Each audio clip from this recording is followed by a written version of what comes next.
Hi friends, Ashton here, your home loan girl. Today, I'm giving you the inside scoop on the 5 things you should never do during the home buying process.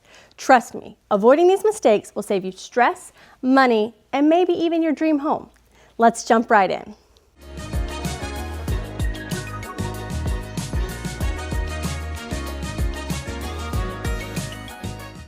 First, avoid making any major purchases, like buying a car or new furniture. I know the temptation is real, but these big buys can throw off your debt-to-income ratio and really jeopardize your loan approval.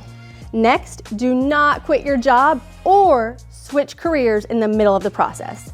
Your lender needs consistent income verification. Even if it's a better opportunity, talk to your loan officer first. Number 3, don't apply for new credit cards or loans.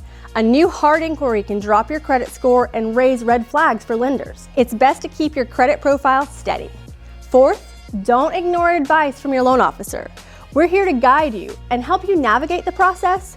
Trust me when I recommend holding off on certain actions. It's to protect your loan approval and make sure you get that dream home. Finally, don't skip reviewing your documents. Read everything before signing. Ask questions, even the fine print. If something doesn't make sense, ask questions to your loan officer. It's one of the biggest investments of your entire life. If this is helpful so far, hit that subscribe button. I've got even more tips to guide you on your home buying journey.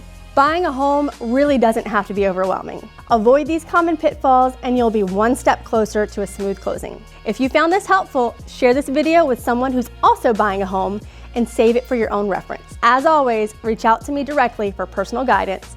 I'm here to help every step of the way. Thanks for watching, and I'll see you next time.